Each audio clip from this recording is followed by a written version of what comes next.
एका तरुणाने कारच्या धडकेने 3 व्यक्तींचा जीव घेतला।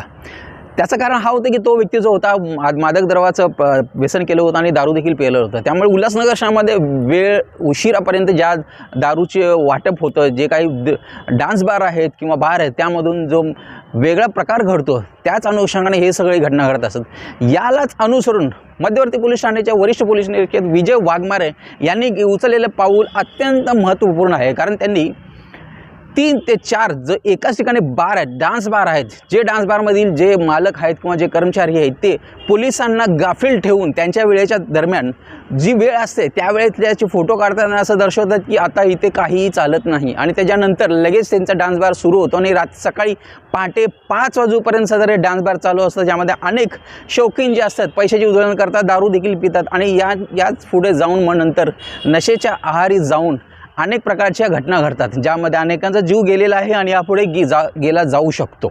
या सगळ्या घटनांना प्रतिबंधित करण्यासाठी मध्यवर्ती पोलीस ठाण्याचे वरिष्ठ पोलीस निरीक्षक विजय वाघमारे यांनी अत्यंत महत्त्वपूर्ण पाऊल उचललेले की ज्यामुळे ज्या 3 डान्स बारमध्ये आतापर्यंत कुठल्याही प्रकारची त्यामध्ये कारवाई केली जात नव्हती, त्या 3ही डान्स बार जे एकाच बिल्डिंगमध्ये आहेत आणि एकदम चौकात आहेत, श्रीराम चौक म्हणून त्याचं नाव आहे आणि या चौकात सर्रासपणे तो डान्स बार चालू असतो सकाळी 5 ते 6 वाजेपर्यंत।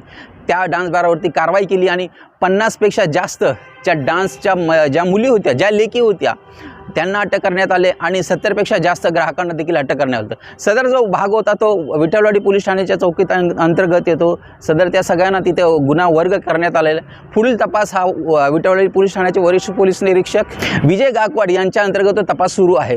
परंतु या सगळ्या घटना ज्या घडत आहेत त्यामध्ये महत्त्वाची भूमिका ही पोलिसांची असते, परंतु पोलिसांना गाफील ठेवून हे जितके डान्स बार आहेत, डान्स बारचे मालक आहेत ते पोलिसांना गाफील ठेवून अशा प्रकारचे डान्स बार सुरू ठेवतात आणि अनेक घटनाला ते एक प्रकारचे बळ देखील देत आहेत। त्यामुळे आता उल्हासनगर शहरातील जितके डान्स बार आहेत, जे रात्री उशिरापर्यंत डान्स बार चालतात, आता त्यांनी आत्मचिंतन करणे अत्यंत गरजेचं आहे। कारण की ठाणे जिल्ह्याचे आशुतोष डोंबरे जे आयुक्त आहेत, पोलीस आयुक्त आहेत, त्यांची भूमिका देखील अत्यंत महत्त्वाची ठरणार आहे। कारण डान्स बार जेवढे आहेत त्यांच्यावरती कारवाई करण्यास आता सुरू होणारच आहे। त्यामुळे त्या डान्स बार मालकांनी या सगळ्या गोष्टीचं लक्षात ठेवून वेळेच्या नंतर डान्स बार बंद ठेवावा। फक्त डान्स बार म्हणजे डान्स बारच नसतो, तिथे फक्त नृत्य करायचं असतं, परंतु पैशाची उधळणी आणि वेगवेगळे प्रकार घडवून आणण्यासाठी हे डान्स बार मालक अत्यंत धूर्त आहेत। आता त्यांचा धूर्तपणा आशुतोष डोंबरे, पोलीस आयुक्त आशुतोष डोंबरे हे आता कशा प्रकारे त्यांचा धूर्तपणा काढतात हे पाहणे अत्यंत गरजेचं आहे।